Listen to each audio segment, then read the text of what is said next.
Ủa anh, mình có cái voucher ánh sáng không? Của Accor.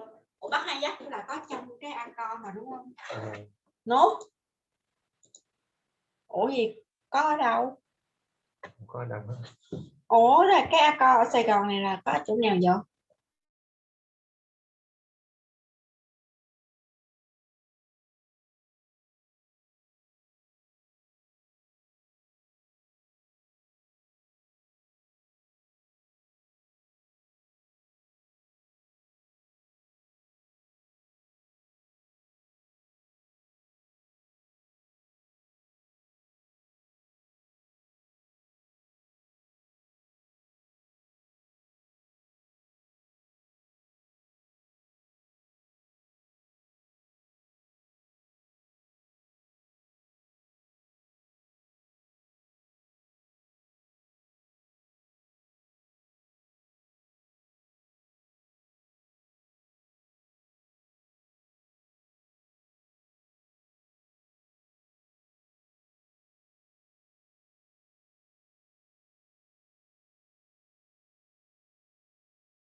Okay, welcome back once again, guys. I cannot believe it's Friday already. Um, it's interesting when our trades go amazingly well, how quick the week goes by, and when we have challenges, it seems to drag on. I don't know, at least that's the perception that I get, but it seems like this week just absolutely flew by for us. And I've got a lot of stuff that I want to go through with all of you. Welcome back once again, guys. I cannot believe it's Friday already. It's interesting when our trade. All right. There we go. I got too many computers going with too many Zooms. A lot of stuff that I want to go through with you guys today. And you know what? I think I'll just start over in our Discord chat room, some of the things that I posted up in there. And then, of course, we'll get into our positions and what our plan of attack for today is. We do have a lot of positions to go through and talk about. But let me flip over to Discord for just a second. And let's go into our channel here on Daily Market News. Just want to go through a couple items here that I posted up for you guys today and talk about them. As you guys know, I have had really going back to the first part of March, a bearish stance on the marketplace. And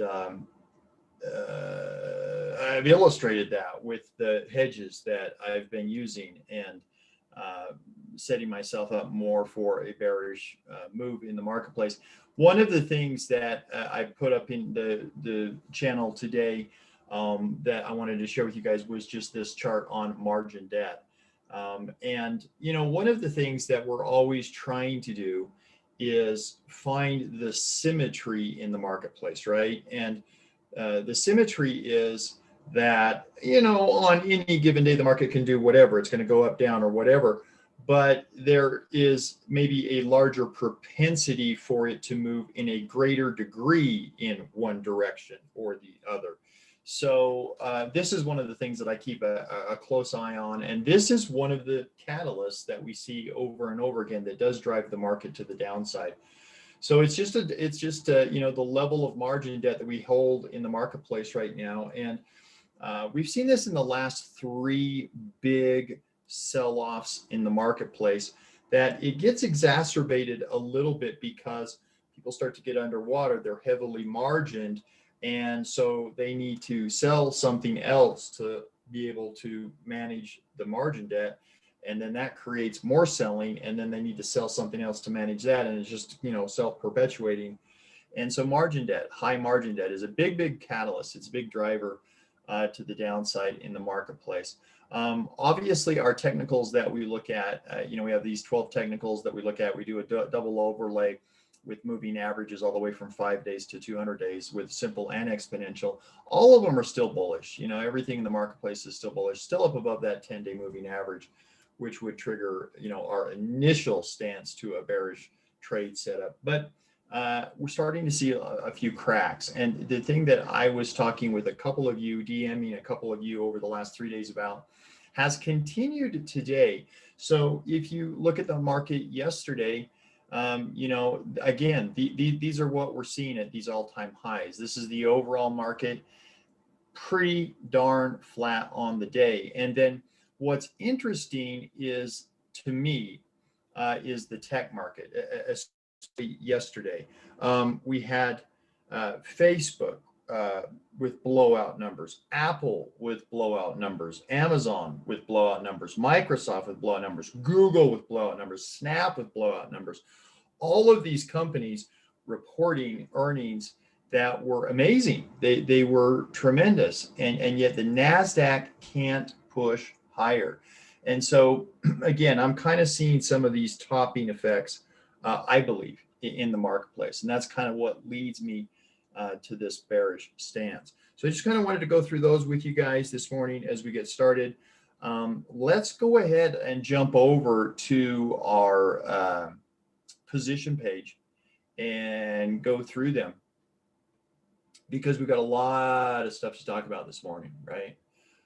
So let's jump over here to our position page. And let me stop that. Okay. Okay, couple of things that I want to go through with you this morning.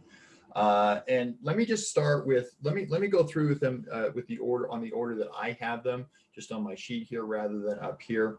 So we'll go through our open positions first. Plug is one that we have that is expiring today. And again, guys, I continue to feel really, really solid on this. Even though we're close on our put here, we have sold, I believe, someone correct me in the chat room if I'm wrong, but I believe we've sold, is this the second or the third call leg? I know it's at least the second call leg on this, and we'll get one more shot next week at another one. So ROI on this trade is through the roof. I know it was a smaller trade, it was about a $700 trade, but continue to feel really good about that. We've got obviously the call leg expiring today on that, and it's awesome. Okay, so plug looking really solid for the close today. Our hedges, let's go through the hedges. Okay, so let's talk about this for just a second. So I've got, again, to show you what I've got the long ES hedge, okay, which I redid yesterday. I pulled the covered portion off, let the ES come up a little bit, and then I recovered it at 41.80, okay? $600 of extrinsic value still sitting in that. So I've got the long ES position. Now I've got the short MES position, okay? Not quite fully covered because I added that extra contract a day or two ago. So let's just talk about the hedge for just a second. So one of the things that we continue to talk about, and one of the things that I think is really, really critical, is this idea or this concept of trading around the trade, and continuing to cash flow these trades. And, you know, I had a conversation, this has been a while ago now, over a week or so ago, but I had a conversation, and I get it. I understand that it can be a challenge sometime to get this, but we were talking about this number right here, this $19,000 loss, okay, or this $19,000 open loss position that we're carrying in the MES. And I was trying to convey to him, you know, you understand that the overall hedge is nicely profitable.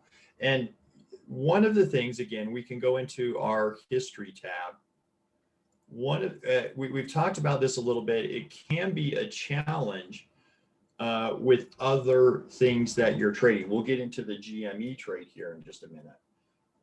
And the your history tab can mess you up if you have an open debit or an open credit that hasn't been closed out yet. But one of the nice things with futures is that we get this mark to market every day, right? So they're marking to market every single day. So our numbers are accurate in this.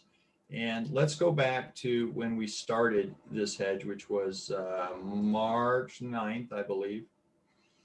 So you can see that on the ES hedge, I'm up about $15,000 minus a couple $1,000 of commissions. So up about $13,000 on the ES hedge.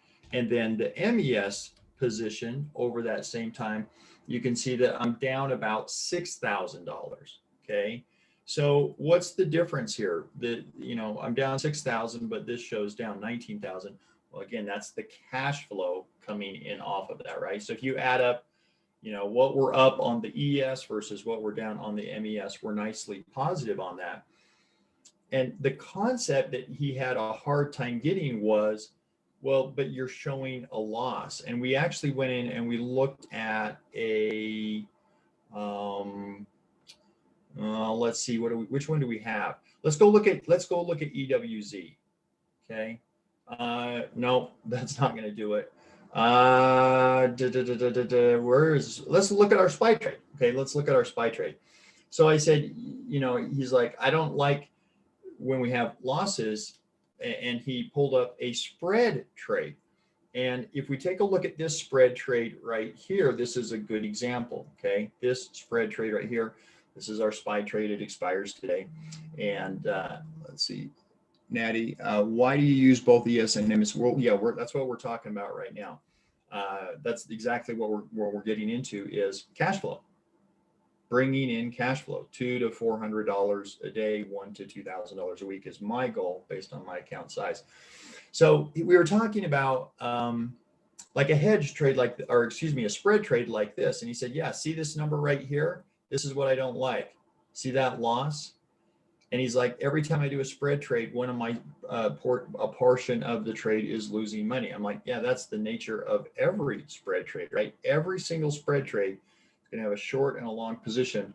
One of those is going to be a loss. He couldn't really wrap his mind around the fact that it's not about this loss. It's about the difference between the two. Okay. So so this gets to my point of yesterday. There was some question in the chat room about what I did yesterday. I want to try to illustrate that a little bit here so that you guys understand it. So let's maybe come over here and see if I can graph this out. So first of all, let's come back. Let's look at the hedges that I do have on right now. So yeah, the question is, so I have a long position up here, right? That's covered at 41.80. And then I have a short position down here that's covered at 41.20. So you can see that overall, this is very bearish, right? There's really no upside in the long ES position because it's covered at 41.80. So there's no upside. There's no more upside in this position, right? There's no more profit potential in this position. All I have is my extrinsic, my theta that's sitting out there. So, there is $600 more profit potential in this position today. That extrinsic is going to come in, but there's no capital gains potential, right? It's covered. There is some potential in my short position all the way down to 41.20. So obviously what I have set up here is a bearish bias, right? This hedge benefits if the market comes down. So yesterday, bounce back over here now. Yesterday, what was happening was, so essentially what I had was a long ES position, right, that was covered. And then I had a short MES position, which was covered.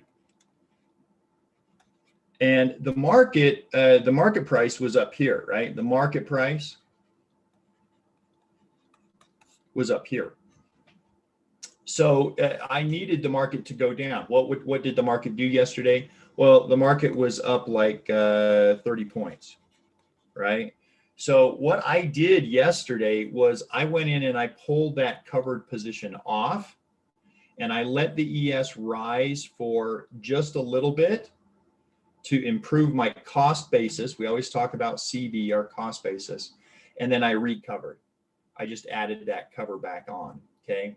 So yesterday, for me, in my downside hedge, was an awesome day because I made $90. I made $90. I made the profits up here on the ES side. I made about $3,000. See if I can write this out. $3,000. And down here, I lost on this hedge about $2,910. Okay, so for me to have a bearish position on with my hedge, have the market go up 30 points and still make money, that was a win for me. Okay. So Guy Brush question, what is the long ES cost basis? So again, this is what we're trying to explain right here. You have to look at that in the history tab, right? So if I look at my MES, for example, you can see right there, it shows a cost basis of about 4,000, right? $39.95. But we know that that's not right because that's not counting what? That's not counting the income that we brought in. On the ES trade, what does it show? You can see where you purchased it at, 41.60, right? But is that your real cost basis? Well, no, because we're bringing in cash flow, right? We're going to bring in another $700 today in cash flow on that. So, oh, you want to see the screen? Oh, you guys are demanding. There we go. Okay, so let's start again. So you can click on, like, here's your MES. You can go look at the chart and it'll show you what your purchase is, $39.95, right? But that's not your actual, that's not your adjusted cost basis. That's your purchase price. Your cost basis, you need to go back in your history tab, add all of your cash flow in. Same thing on your ES. ES was 41.60. But again, we know it's better than that, right? Because that's just showing your purchase price. That's not adding in your cash flow. Again, we got another $700 of cash flow today coming in on this. So again, it's just, for me, the key thing, the two key things with the hedges are, A, you have to cash flow them. That's what we're just doing here, is playing these two against each other, back and forth, back and forth. And B, you need to take that cash flow to continue to improve your basis. So, I was, whatever that was, Wednesday or Thursday, maybe it was Wednesday night, right? And then into Thursday morning, pretty darn excited on my MES hedge position, because we had, I'm trying to bring in $200 to $400 a day, $1,000 to $2,000 a week. I'm going to bring in close to $4,000 this week on cash flow off of these. So I was very excited about that. Took 1,200 of it, bought another short, or shorted another, more correctly, I should say, shorted another MES contract, and improved my cost basis by $10, right? So my cost basis on my MES, by adding that one position, it went up from like $39.85 to $39.95. Now, we all understand the law of large averages, right?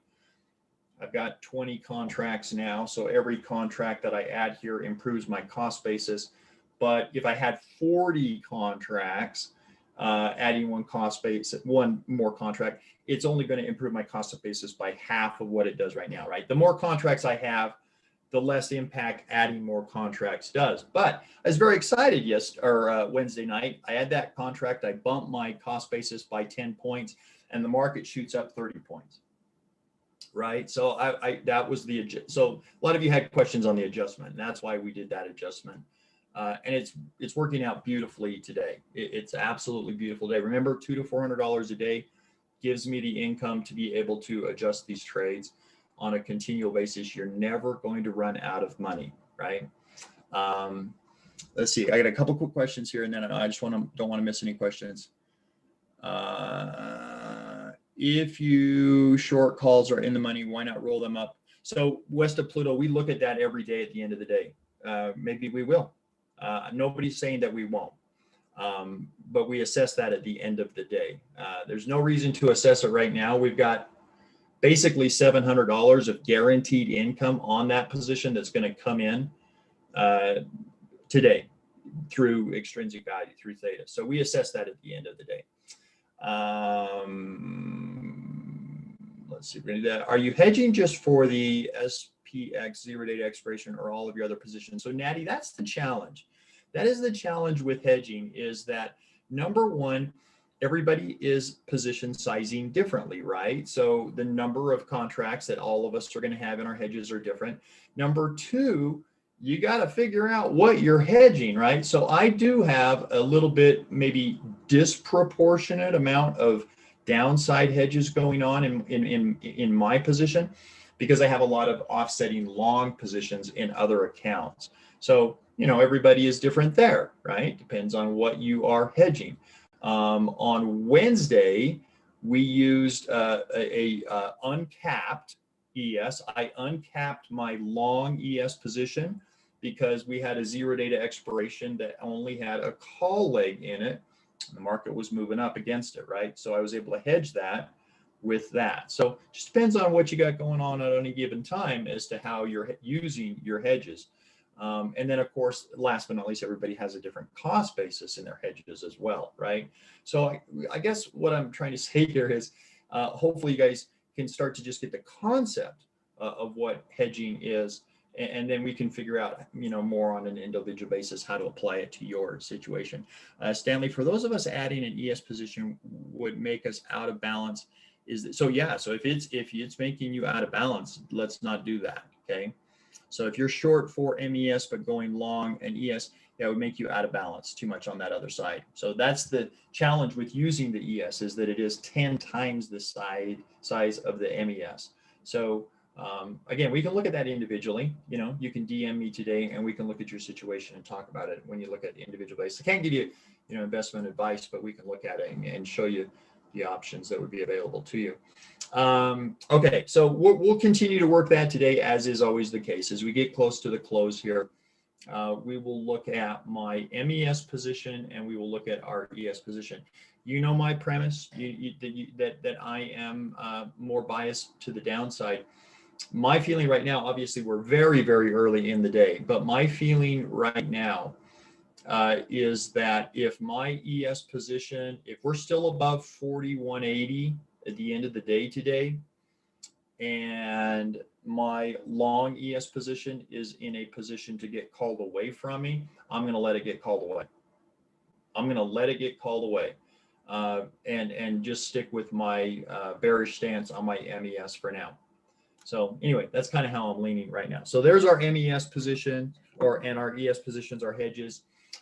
Next one on my list is ZW. There we go, right there. We got a couple of ZW trades going on, right? This one right here, this one right here. I did mention to you guys, I believe yesterday in the chat room. Let's see, quick question, Guybrush. Sorry for being a pest. No issues.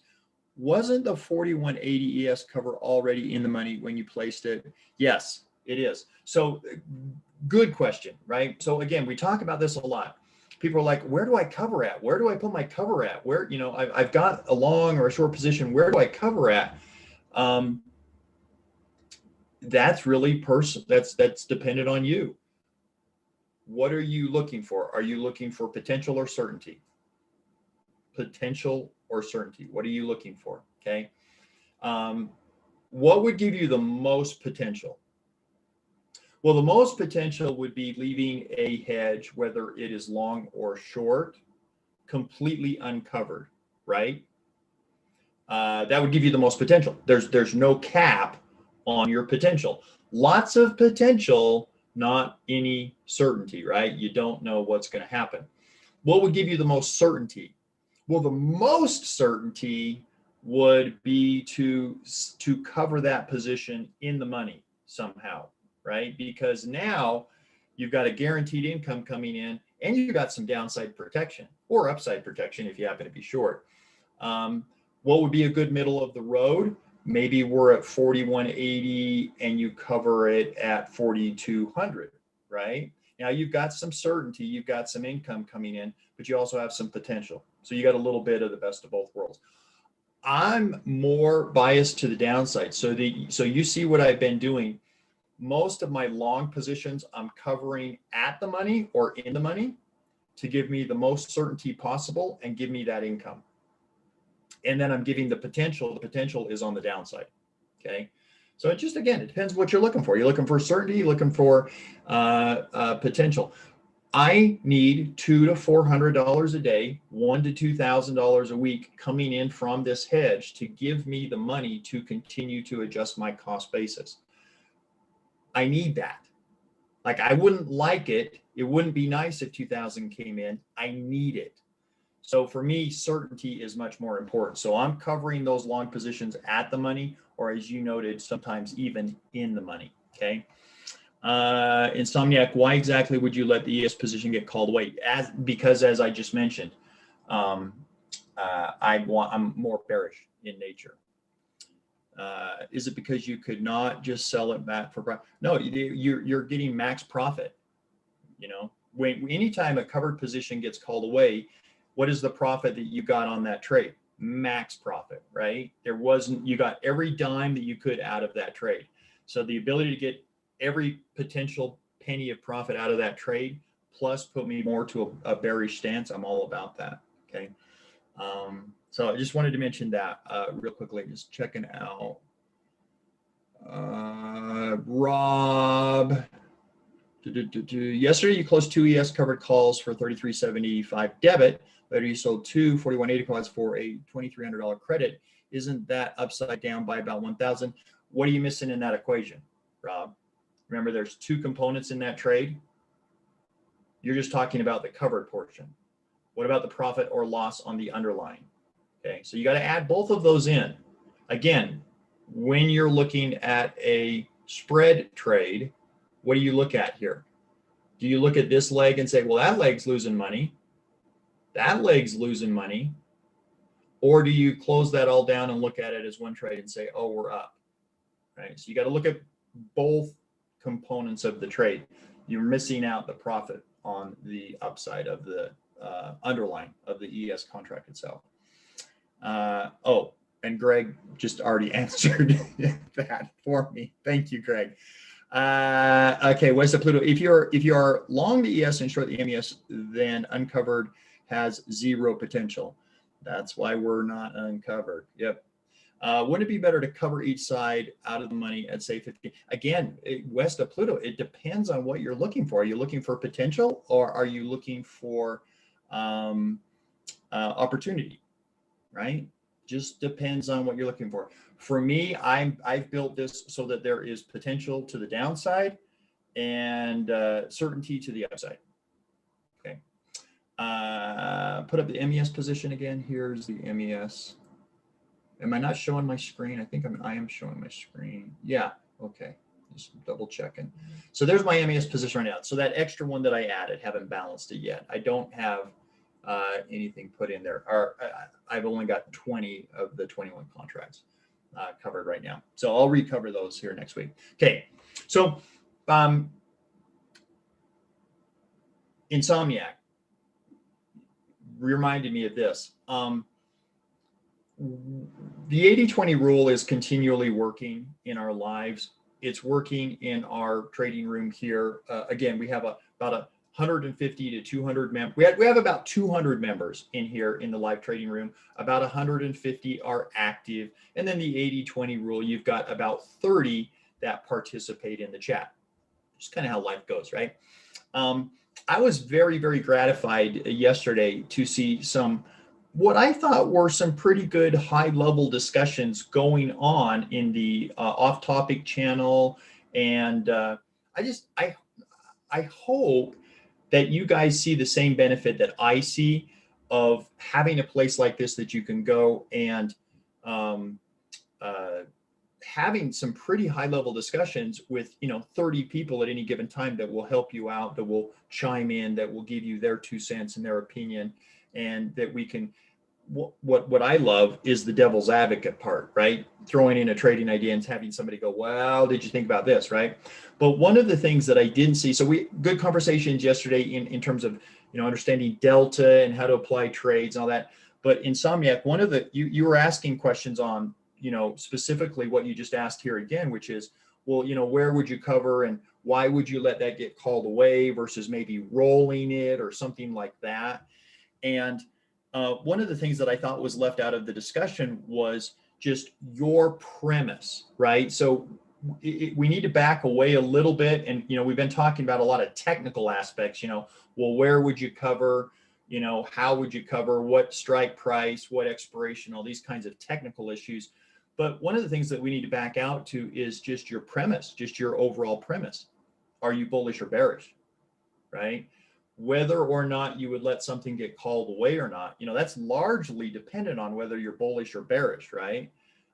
So anyway, just wanted to throw that out there. Okay, working through our trades still. Let's keep going here because we got some work to do here. We got a couple of things that we need to work on here right up front. Let me make sure I'm on my same screen. Okay, so we've gone through the hedges. Our ZW trade. So I already mentioned this. Our ZW trade, this is an adjustment to our original wheat trade. It's working awesome. Depending on how the day goes today, with my hedges and how much money I bring in on those, I may very well take the income from those today. If I bring in another $1,000 or so today on my hedges, which looks like, I'm up about 1,600 on my MES, and I've got and I'm down 400 on the ES, but I've got about 400 of extrinsic sitting out there. So if I did bring in about 1,500 or so today on my hedges, I might take that and continue to build on the wheat trade so that it's not going to be 2 months of doing these adjustments on that to get my income back to where it needs to be on that trade. So just an FYI for you, the ZW trade's working great, obviously, but I may continue to add to that a little bit as money comes in. Okay. Our GME trade, most of those positions in there are expiring today. You can see almost all of those options positions are expiring today. That's the trade that just keeps on giving. I think next week, I've got the 3 long leap options, put leap options that I'm selling against. Next week, somewhere maybe in there, 3 of those, it would be another $1,000 in income for that week. So we may not be done. I thought that maybe we had extracted all of the profit potential out of that, up about $17,000 now on the GME trade. But I don't know, if we can get another 1,000, I don't know that 1,000 would be enough for the risk in GME next week, but we'll see how that sets up on Monday. But GME is doing fine. I think everything that we have in there that's expiring today, it doesn't need any attention. Okay. Our copper trade, where's copper? There's our copper trade. That continues to work. It was a teeny tiny trade, but I think we'll be able to get to a 10% ROI potential on this trade very quickly. It continues to work. There's nothing really that we need to do there. Our EWZ trade, not too much needed there, just kind of need to hang out a little bit. If you're looking for hedging videos, all you have to do west of Pluto, just go to the YouTube channel and just go to the search feature and type in hedge, and you'll pull up 3 or 4 hedging videos. And a hedge is a hedge is a hedge is a hedge, right? It doesn't matter if it's a futures contract or if it's a stock. Hedging is hedging. So you'll get some education there if you haven't checked that out. Okay, so our EWZ trade, we just need a little bit more time in that. We're in the profit zone. We need to probably burn another 10 days in that trade to get us to where we want to be. That would probably be the plan, Stan. Copper right now, you can see the numbers. We've got, let me close it down. Let's see if it will show it. Well, it's not giving me a good quote right now. Well, there you go, right there, $31. We've got $31 of extrinsic value still sitting in that. So, it would basically double us to $60 somewhere in there profit-wise. And on it was a teeny trade, right? Our copper trade, $442. So $60 profit on a $442 investment.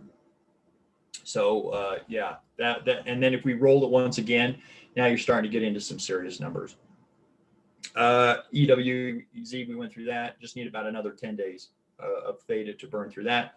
We have a SPY trade that is expiring today. We cleared out the call leg yesterday, and you can see right now, as of today, 99.5% probability of success. That's about as good as it's going to get, guys.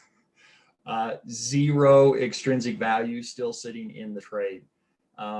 So we have extracted all of the profit potential out of the SPY trade that is available. Anything that we could get out of it, we've got out of it. And it looks very, very safe right now as far as the day goes. So kind of the same advisory that we give so often. If you need the capital back out of your SPY trade to be able to do our 0 date expiration today, go ahead and close it, book your profits, take them. Otherwise, I'm probably going to let that go to expiration today because I don't need the capital and I don't want to pay the fees, right? Just closing this leg. If I go to close this leg right here, which is the furthest out, I mean, it's probably going to be still a 2 cent. It might be 1 cent. I don't know. But, and I got that as a credit too. I need to put that as a debit. But, you know, 31 bucks. I don't want to pay 31 bucks. That's a good lunch. That's lunch money. So I'm probably going to let the SPY trade just expire on its own. MVIS. So we had 2 trades today that reported earnings, MVIS and our Twitter trade. Okay. So and that's what I was going to say, Casey, is that you don't need to mess with the long legs, right? You could just just close your short legs if you really wanted to be precise and effective on closing those. Let's see, what was I talking about? Oh, our earnings trades. So let's go to, I'm going to bounce back over here to our earnings channel for just a second. Let's go to our volatility trades channel. And I want to show you something and let's talk about these once again. Okay. So this is our Twitter that we're going to go through, and then this is MVIS. Okay, so we had MVIS and we had Twitter report earnings.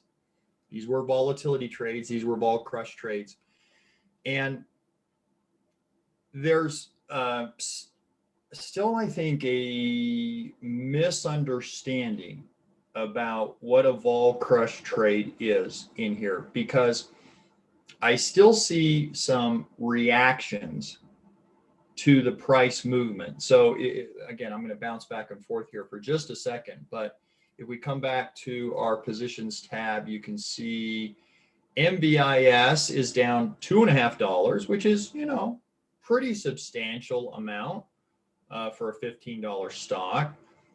Twitter is down almost $9, which is, you know, really substantial as well on a $56 stock. And so I see 2 reactions to this that we should not probably be having. One reaction is, oh my gosh, look how big the move was. Now, I think we are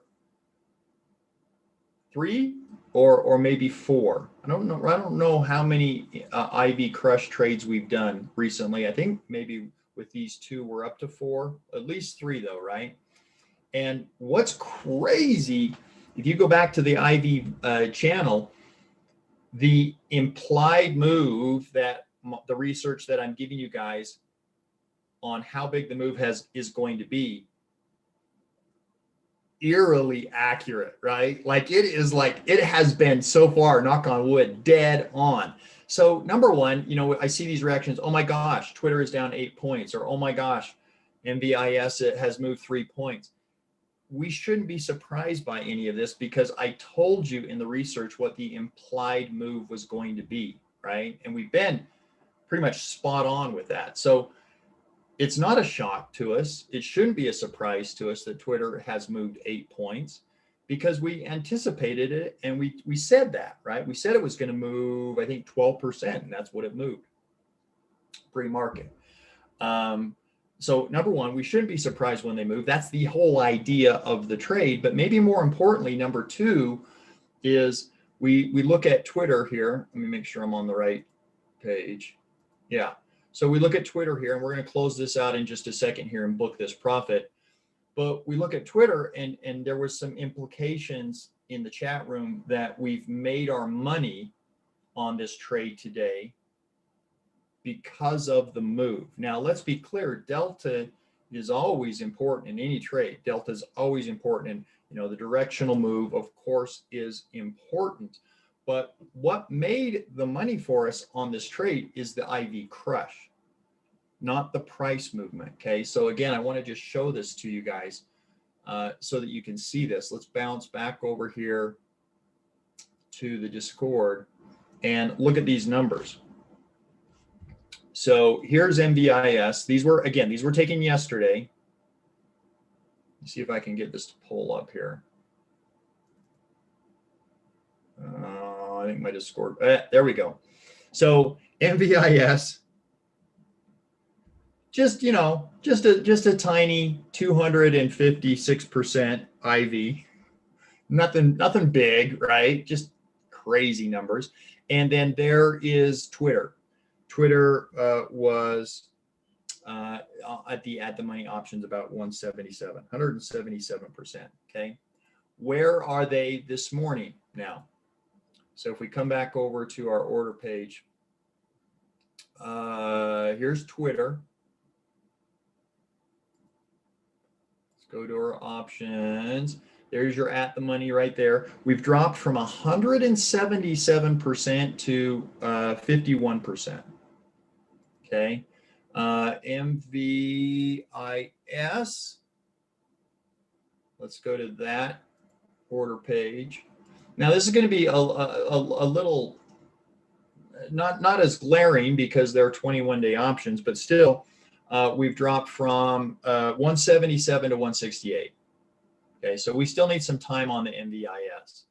So we're going to come in here, but anyway, the point I guess that I want to make is that it's the drop in IV, guys. It's the drop in volatility that's making these trades work. Sure, directional stuff is important, but it's the IV move that really has changed this. So to that point, while we're here talking about our trades on MVIS, or excuse me, not MVIS, where is that? I'm losing it here. The heck did there it is right there. We're going to let that work for a little bit longer here. Okay. Let a little bit more of that IV burn off. So we're good on that one. We're going to let that sit for a little bit. I'm going to go ahead and book the profit on the Twitter trade, the overnight trade, because there's only $24 of extrinsic still left out there. And I got $6,800 tied up in it. And I could use that for my 0-day to expiration today. So we're going to go ahead and close the Twitter trade. Book our profit. Showing a net price of 3 cents. I'm going to try to get 2 cents. Let's see if it'll give it to me.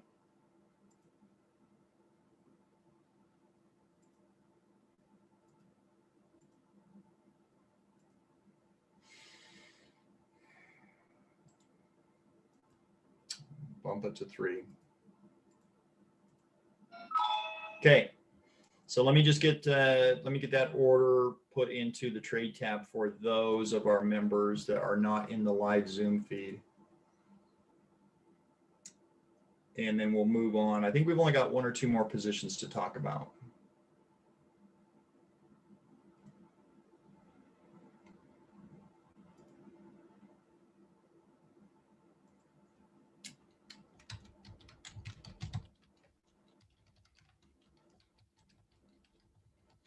So that's a pretty powerful trade. I don't remember what our capture rate on that goal was. I think it was 2%, maybe 2% profit potential. And we exceeded that by quite a bit.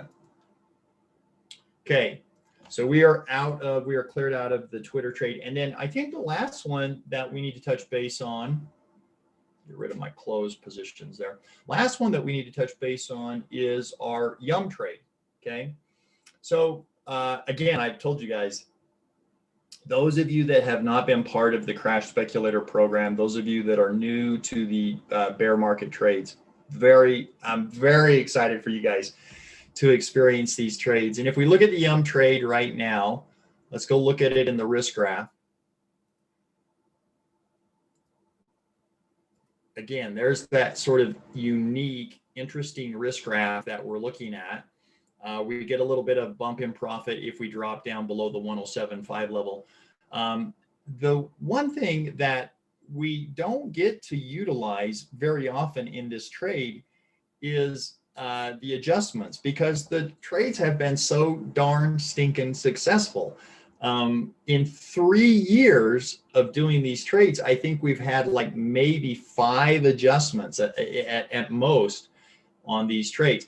But what's cool about this, if we go to the table, we go to our expiration date of somewhere in there, and let's just grab, let's grab this one for just for example purposes. Let's see if we can get one that'll actually give us the right quotes on this. Let's try maybe there. Does that give us? That's a little bit better. Okay. And if we look at this in the curve now, watch what happens when we add this adjustment into this trade.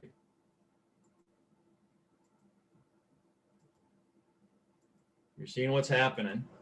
Okay.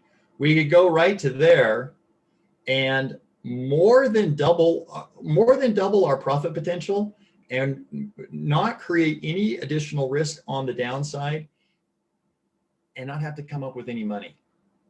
These are the coolest trades. These are the absolute coolest trades. But we don't have to do those adjustments very often because they haven't been needed. But we need a little bit more time. 28 days still left in the trade. So we're going to continue to just let that work for us. Okay. So I do think that covers all of our open positions. We closed out our Twitter trade this morning. I'm going to probably just let my SPY trade expire on its own. It looks fairly safe at this point, 417, and my closest leg is 411. So 6 points away. I think I'm okay there so far. And then we will look at the ES and the MES hedge at the end of the day. Again, I've got just a teeny bit. I got $20 of extrinsic value sitting in the MES position, but $600 in the ES position. I'd like to get as much of that as I can before we look at rolling or closing or anything like that. Okay. So that's our update, I think, for today, guys. Yeah, thanks, Tracy. Did I miss one of his questions? Let's see. How is the long ES short MES hedging trade any different from a short strangle on either well, a short strangle doesn't give you cash flow. So this is a covered trade. This would be more akin to a covered call trade than it would be to a strangle west of Pluto. Neither one's necessarily better or worse than the other. But if you're just doing a short strangle on the ES or the MES, you're going nowhere, right? Anything you make on one, you lose on the other. So, yeah, a little bit different. This would be more akin to like a covered call trade. Okay, I think that's all of our updates here for this morning, guys. Oh, a short saying, well, you could do that, but again, that's a different risk profile, right? If you're doing a short strangle, that's a different risk profile. You know, again, don't get too caught up in the underlying. Just think of the difference between a stock, ABC stock, you know, IBM stock, for example. A short strangle on IBM versus a covered call on IBM. They're both, you know, potentially good trades, but those are different trades. Those are completely different risk profiles. Okay, and Jan, is there a strategy as to when you would roll the MES cover? Wait until Friday. So I will almost, you know, the market would really have to tank right now on my MES, right? I'm covered down at 41.20. So it would need to go down another 60 points, which it could, but I don't know that it would. But probably just going to let that expire, get my remaining $20 on that, and then see Sunday night where we open up in the futures. But again, my bias is a little bit to the downside right now. So I don't have too big of a qualm of letting my long ES position getting called away and letting my short MES position stay uncovered for a while. So, you know, again, we'll see the 10-year of the market on Sunday night, but one of the middle of the road sort of approaches that I might use this coming week. Again, it's all dependent, of course, on getting some weakness in the marketplace. But one of the sort of middle of the road approaches that I might use next week is to either do very far out strike prices, a lot farther out than where I am right now, or just cover maybe half of my position. So again, that's going to obviously be market dependent Sunday night as we kind of look at the futures, see how they are opening up for next week. Okay. I think we got everything answered. Yeah. So if you guys have any other questions, let me know. Otherwise, we're going to kind of use the same approach today as you see in the market news channel. There's not too much news that we are expecting today that is potentially market moving news. But we do have some weakness here in the marketplace. And so we're going to wait a little bit. I don't know that we're going to wait until 2 hours to the end of the day to put on our 0-date expiration, but we will be waiting a little bit. Okay. So maybe an hour and a half, something like that. And or unless we get some market catalyst where we start to get some movement in the marketplace. So right now we'll just kind of hang out there for that time frame. Yeah, I'm just looking at all our positions, and I think everything is pretty solid where it is. We closed out our Twitter trade, so that was a good profit on the day. And so we'll just check back in a little bit. I see some other questions coming in. I got some DMs it looks like that I need to answer. So I'll jump on those real quickly, guys, and then we'll be right back at it.